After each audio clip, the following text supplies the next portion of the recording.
make, and they're going to question you and ask you, and suddenly you realize you have to evolve into a role, not just as a startup team member, but also a leader, a parent, a consultant. Suddenly they look up to you for their life decisions, and many people will walk out of you and your dream and your vision that they cannot see. So when you have human resource constraint like that, do you have a plan put together? How are you going to tackle this? How are you going to adjust yourself to say, I'm going to come back stronger and be a leader to them like what I would hope my leader have been to me?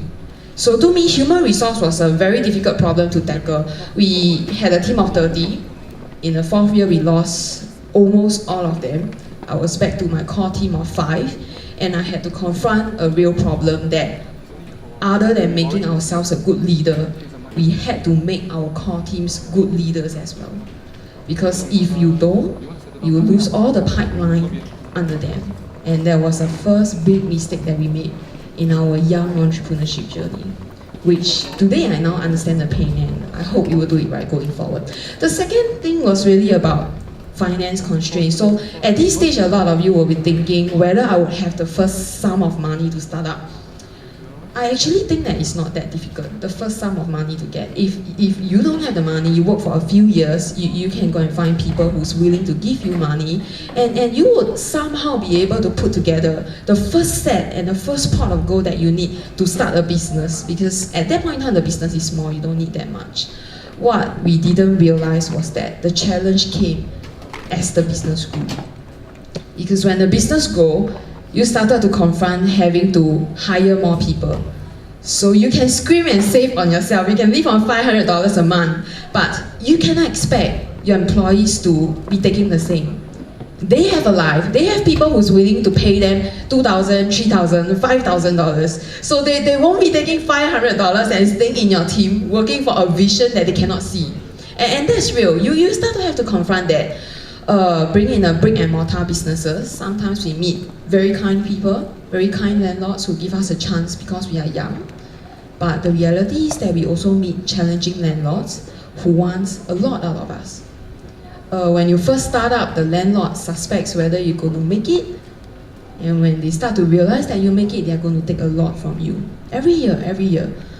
I think just some time ago, we came to this point where we realized, oh, okay, it's becoming a pressure that we have to deal with.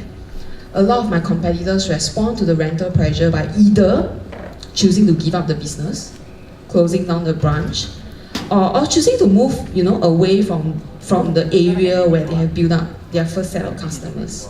And as a result, they struggle a lot with building more pools subsequently. So when we had to confront the same issue, my solution was really, we had to find a way to own our headquarters. Now when this realization came, it was very scary, because suddenly from $50,000, $100,000 that you need to start up, you realize that you're going to confront a debt related to a sum of money that you will never imagine in your life. It's a lot. It's dollars that you have never seen and numbers that you never imagined, but now it's becoming real. And when we realized that and we were not prepared for it, we went to the banks. In the first day, we met 5 different bankers. We knocked on their doors. We asked for funds. All 5 banks rejected us on the spot. They said, you are young, and we cannot see the angle to finance your business. On the first day, I think most people will go back feeling defeated, but we sat down and we thought about it. And I felt that on the second day, we came back strong. I said, okay, today people are not convinced that the young people can change the world, because it's so hard. And they are not convinced that the young people can actually make things work. So my job was actually to convince people of what we had and how we're going to stick to that plan and how we're going to make it. So the next day we went back to the bank, we came up with the proposal, we projected our cash flow, we went back to the same people who rejected us, and all of them granted us our financing. And that became the first point of turning point for our financing challenge. So with financing challenge, you have to think a lot harder. Who are the networks that you know? Who are the people that you should ask from? If you have parents who can help you, then always ask them for help if you have it. If you have relatives, you have friends who can help you, then don't bother about the ego, because you have to learn to put down your head in this journey of entrepreneurship. Okay, which brings me to my last problem, which is our network constraints. When we first started out in the business, we didn't realize that the corporate relationships were very important. But as we started to mature and grow, we realized that in order to bring in the bigger businesses, we actually needed a mentor. So to our surprise, we didn't expect that the bosses that we used to work for came in very strongly, took a chance with us, and got us to do one of their events. And that actually started a gate of opportunity, reaching out to all the other corporate clients which we would never have been able to achieve as a young person and a young startup. So after these 5 years of journey, quarreling with them, and realizing a lot of things that I didn't used to realize, I think that we come to the point of why I continue on this journey of entrepreneurship. So Maurice, can I have the next slide? Yeah. Why continue on this journey of the entrepreneurship? Or why continue when it's so difficult? Everything that I told you just now was so tough, so negative. Because when you start out on this journey, you start out as 1 person or 2 person. That's one monkey there in year 1. Right, in your year 3, because if your business sustains, you're going to have more people. And finally, when you reach year 5, you're going to have a team of people. One day, this business is not just about you anymore. You're going to have a team of people who have put their lives, their trust in you, believing in a vision that you have created and spoken to them. And they will become the reason why you cannot give up on this journey. Because they are looking up to you as a person who is leading them down the wrong road. And as any young, responsible adult, you will bite the bullet, stay true to your words, and lead them to where you believe you should be leading them. The second reason why we will actually stay on this entrepreneurship journey, Maurice, the next slide please. It was a very tough journey. If I can quote from Howard Schultz, the founder of Starbucks, he's going to tell you that the entrepreneurship journey at its low is very heartbreaking, but at its high, it is very exhilarating. Because whatever you believe or you can envision, you are going to be the person who's going to deliver that change. One day, if you work hard enough on what you believe in, you're going to change the world. I'm going to talk about this story that Eileen probably doesn't know. But in 2009, I was in Beijing, I was working. I walked past a building in the Orchard Road of Beijing, they call it Xidan, and there was the building 77th Street. At that moment, I cannot tell you how much of a shock I was in, because I never imagined that one day we will actually have a Singaporean buying a building in the heart of Beijing, which was the capital city of the growing China now. And she was actually the reason I decided to take the plunge to start this journey, unknown to her. Because she made me realize that you can make an impact to the world, and you can change the way things are. And that Singaporeans do not pale in comparison to any other nationality out there. With the corporations that we're going to build, the companies that we are going to have, there's no reason why we should have a lesser equivalent of any other great organizations that you're going to see out there. If you have lived your entire life thinking that I should work for the MNCs because I look up to them and I adore their branding, then ask yourself this question. You will one day be the person driving this branding and bringing to the market this organization that everybody would love to work for. Which brings me to my last slide. Maurice, the next slide please. Why entrepreneurship? Because as the young people, you are the future of Singapore. If enough young people actually step forward to build enterprises, we would then be able to create jobs for our local Singaporeans. We will no longer be dependent on big brand names. It will become an option. If they want to come, they come. You know, if we want to work for them, we work. But at the same time, we are self-sufficient. When Lee Kuan Yew said that Singapore should be independent in the 1970s, 1969, I felt that he had the same feeling. He wanted us to be self-sufficient and independent, because only when we are independent, then we do not beg for things. We are able to take care of ourselves. We are then only able to truly become an independent and sustainable nation. So if enough of you actually do that, then together, not just three of us, not just Elim, not just Professor Hui Den Huan, all of you here today will have formed the network and the backbone and the core of Singapore, generating the thousands and millions of jobs that is needed for people whom we are going to call family and for a place we are going to call home. And I think that is the reason we will stay on this entrepreneurship journey. Okay, so now I'm going to pass on to my last partner. He's going to address the question of idealism versus realism. I only have 2 slides, so my content very short. A few things, how the 3 of us work together. When we walk into a client's office for events, usually they are in charge of the sales and finance and talking to the clients thing. So the clients will say, I want my event to be done this way and I need all these things, a laundry list. And then they will be there smiling, then like small talk, then they'll tell them, yeah, we can do all these things.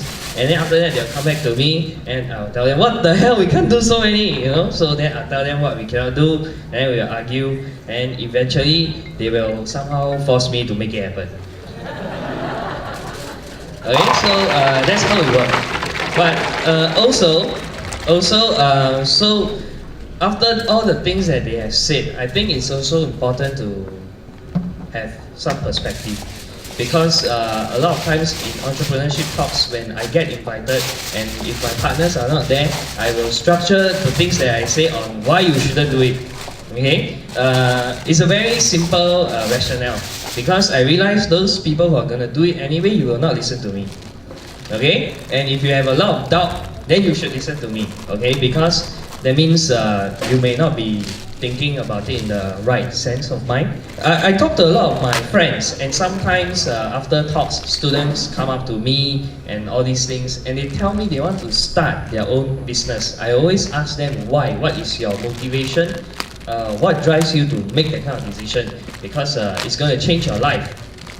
I mean, of course, they don't know it because they haven't done it yet. But I tell them it's going to change your life entirely. Okay, so they tell me things like this: I want to secure my future. And I say, what do you mean by secure your future? And they say, I feel that I'm working for someone now, then I draw a salary. 20 years later, I'll still be drawing a salary, maybe higher, but I'll forever be working for someone, and they can fire me anytime. Okay, and I tell them, that's your reason? They say, yes. I say, don't be an idiot, find a better job. Okay, because if that's the only reason, I feel that it's not good enough. The truth is, a lot of startup company fail within 3 years, 5 years. So if you talk about really securing your future, you have to make sure that you succeed. Okay, but there's no guarantee. So I feel like I'm being a naysayer here, but it's really how I feel, and because I also have a lot of friends who do it and who fail, who find another job 3 years later when they start a business. So what I really want you to do is to just assess. So think back to the few things that Kai-Jun mentioned in the beginning, why we started this. It has to be more than that. You have to really, like what I forgot your name, but I know you're the chairman. You know, like being a change maker, you really need to have that kind of a calling, and before you can take the plunge, because you'll be in for so much pain that unless you really want to make a difference, it's very easy to give up. So they also tell me things like, I want to be my boss because I have a terrible boss now. He gives me a lot of nonsense and I cannot take it. I feel that I should be my own boss so I don't listen to other people. Okay? You have no idea, man. If you are a boss, in the first 3 to 4 years, you'll be working harder for the rest of your life. You'll be working harder than everyone else who works for you. Okay? When we first started out, okay, in the first year, I worked 7 days a week, 12 to 14, 15, 16 hours a day. And I even sleep in the Princep store for the entire first year. Okay? Why? Why did I sleep there? I mean, it's very simple. Because I work 7 days a week, so I might as well just stay there. I end my work at 3, 4 a.m. in the morning. I wake up, I have to start work again at 1. I might as well stay there. So I don't even go home. Okay? I stay in the shop 7 days a week for 2 years actually, until we managed to move out of the shop after we managed to increase our headcount. But even now, basically I work 7 days a week. Okay, so if you want to be your own boss, make sure you do it for the right reason. If you think you're gonna get it easier, no. Most of the bosses who get it easier, eventually they will fail. That's what I feel. You know, if you slack, people will catch up to you. So I'm not just speaking from my short 5 years experience. One of the things that Kai Ling did mention is because their father is a director of a listed company. So it's a very sizable engineering company in Singapore. He has been the CEO for the past 20, 30 years. And I look at him, I don't think he works any less hard than the three of us. Even though he is already at the top and his company employs more than 2,000-3,000 people. So when you have that kind of role model, it gives you a perspective. Actually, you never have a chance to rest. So make sure you're in it not for the startup experience, okay? You're in it for your entire life. Until the day you retire, or until the day you die for some people. Okay? So they also tell me, you know, I really want to do this. I think this is a great idea, you know. I feel that it will make a difference. And when they start talking and then they get very excited, then the more excited they are, the colder I am. Okay, because then I'll ask them, are you sure? Are you sure? Are you really sure? Okay, are you sure you're not just in an adrenaline rush? Okay, because a lot of times people behave like that and then they forget to put things in perspective. But actually running your own business sometimes is like getting married. Okay, I'm not married myself, but I've been with Kai Jin for the past 10 years. We were supposed to get married. We took the money and started Play Nation. So that's like our baby in a way.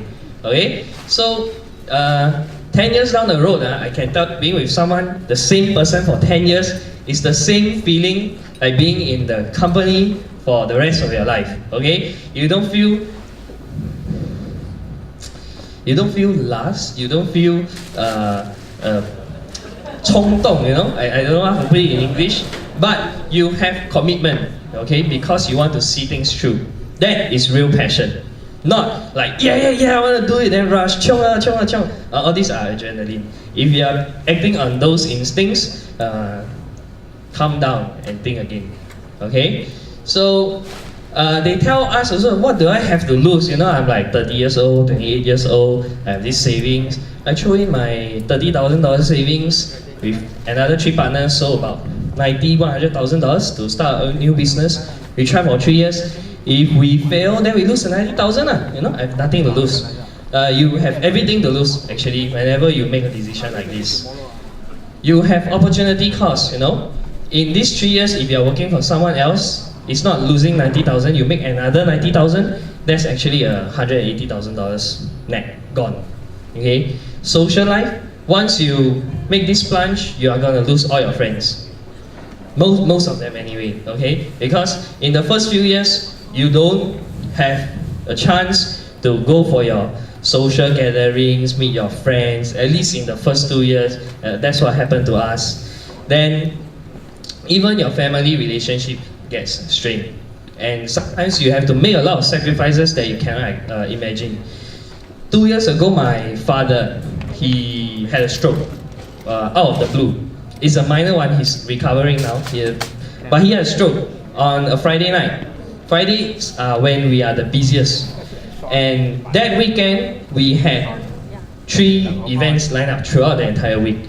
My mother called me on the phone right before we were about to start doing what we do, you know, hosting the events. And I was one of the main guys that day. I picked up the phone, she told me she was almost crying. I was almost crying. But I told her, I can only go on Monday.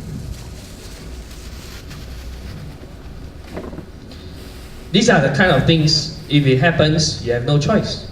Because we were understaffed back then, so if I leave, then all these people suffer. Then what is the right decision to make in that? If you are me, what would be the right thing to do? Actually, I really don't know. Okay, but these are real sacrifices that will happen.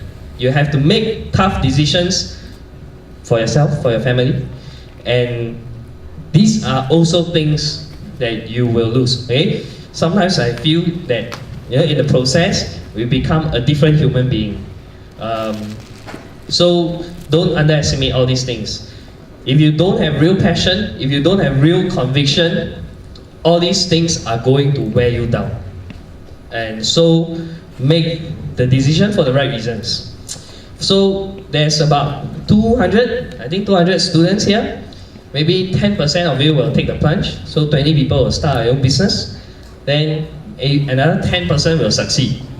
I mean, my numbers are just plucked from the air, but I mean about there. Then that makes 2 out of the bunch here who will eventually one day make money, become successful, and all these things. I'm not saying the rest of the 198 will fail terribly, but the level of success may be different. So you need to assess what are your real chances, and do you have what it takes to last and to bear with all these sacrifices and pain to stay in this journey long enough to get there. Okay, that's one thing. So the next slide. Oh, Q&A so fast. I think there was a slide that was missing. Never mind. Do we still have time? Okay, 5 minutes. So actually what we do to make the presentation shorter, but I think we are typically very low-soul people, so we overran our time. We still have 5 minutes, but what I want to do is to hand the mic down to all of you guys so that you can ask us direct questions, then we'll answer. So there's one more mic here. Can I pass it to someone to bring it down? Actually, it's not just asking the two of us. I think that you guys are very fortunate because you have Eileen here today. We have a lot of people with the resources. You have Professor Hui Den Huan. You have someone from Spring. He actually rejected my yes grant 5 years ago. No, I don't like hold any hard feelings. I wasn't that polished back then, so I totally understand where, why, and how. But if you are interested in financing, right, he's the right guy that you should be speaking to. And it's a great opportunity. We shouldn't be doing all the talks here. This session is for you. So make use of this opportunity. If you have a burning desire to be an entrepreneur, ask us questions so that we can help you get there. Right? So we like to open a Q&A session to the floor. This is not scripted. So when we first started the business, we weren't planning to be successful, like what Kai Jin mentioned. We were planning not to fail. So when we were doing our planning, a lot of our staff in our first 2 years were part-timers. So because they are cheaper to keep, and also anytime if we feel that business is not doing well, we can fire them. That was our thinking back then. But then what happened was that we realized that the business was going to go on and on. It's going to be an ongoing concern. And a lot of the part-timers that we hired back then, we took them from the polytechnic student pool. So they all graduated at about the same time. That was the fact, But it also was a wake-up call to us, that for our company to grow, we need to invest in the human resource, and we need to invest in the correct human resource. We cannot invest in a rotating pool that after every 1 or 2 years, we will have to retrain our people. So that was also actually an important phase in the company's development. So actually ever since then, we have been putting a lot more effort into growing our full-time, as in our crew members. So now we actually only have 5 to 6. Actually, I would like to add to what Gabriel said. It was not only because we were hiring part-timers. The fact and the brutal and the reality of the entire situation was people did not believe in our dreams. You must understand something. When you're an entrepreneur and you start up, people don't have to believe in your dreams. Even if you're the best at what you do, you are the most perfect person at what you do, people still don't have to give you the opportunity. So they walked out because they don't believe that Singapore can have a startup that grew from a brick and mortar and eventually build an MNC. They walked out because they graduated and life started to get real. They were faced with opportunities from the big MNCs. If they join MNCs or any other bigger corporations, they're going to get $3,000, $4,000 or $5,000 a month for their starting salary. If they join us, we give them $2,000. So I'm very transparent. All the first year entrants who join us, we start our starting salary at 2,000 gross. That's very high because when I entered PwC, they paid me 2,000 gross only. But that's still not enough for our young people these days. So you ask me why these 30 people walk out. Because you are young, they don't believe that you have what it takes to do it, because they have not seen the view that you have seen. My father was someone who grew his local SME from a 5-man team to the 5,000 team today. He spent 30 years doing that, but he got there. I saw the view from the top.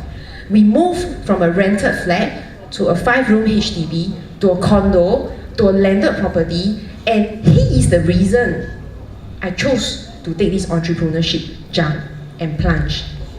So when you start out eventually as your own entrepreneur, as your own boss, you have to start from day one to think how you want to pursue the right human resource. The good thing that I never tell you guys from this thing is, there was 30 who left, but there were 5 who stayed behind.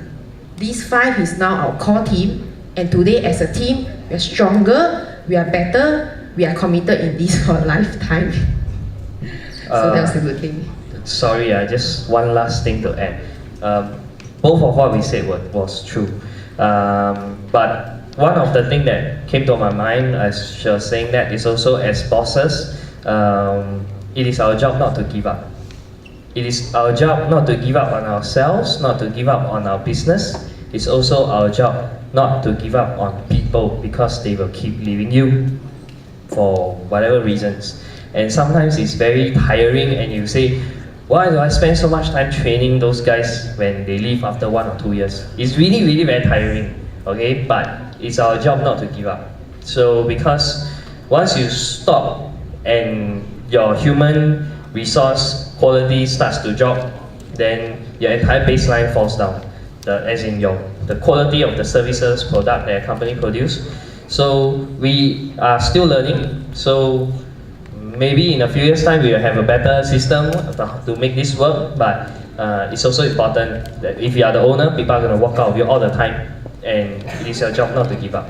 I think part of the other thing that the two of them probably didn't address was that we had a team of 30 part-timers in the view of making them full-time.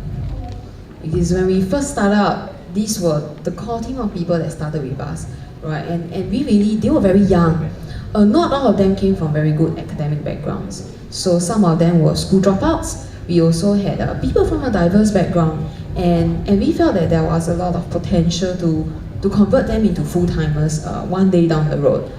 So what really happened, other than them giving up on the dream, was that when you empower young people when they are so young, they actually let that get to them. And instead of, having the right discipline to put in the right controls and to behave rightly in the store and delivering the same customer service, we encountered a lot of people who took that kind of flexibility wrongly in their dealings with the customers. And as a result, we didn't just lose the people, we lost sales. So when we are managing people, I guess, the question is not just about how much money you are giving them, or how much responsibility you have towards these resources you're going to employ. I think the important question you want to ask yourself is, from their point of view, okay, what matters to them? What's their strength and weaknesses? Because every resource has their unique strength and their unique weaknesses. And what you want to do as a leader is to put them in roles that highlights their strength, and you want to put them together with people that can cover the weakness. So if you don't have that kind of perspective in place when you're managing a team, then most of the time you realize that you will not get your team there and your team doesn't get you there. So I guess it was reciprocal. It was both sides. Yeah. So I was told that we have actually like 15 more minutes, so we can actually take on a few more questions. Yeah, we want to take on more questions. You can direct your questions to Elim, to Professor Hui Den Huan, to our Spring and Ace advisors here. Just feel free to ask. Yeah, we have a guy standing up, right? Please, have you standing up, please, feel free. Please come in front. You have a burning question, please ask. 刚刚是 center。 Yeah, you all want to be entrepreneurs.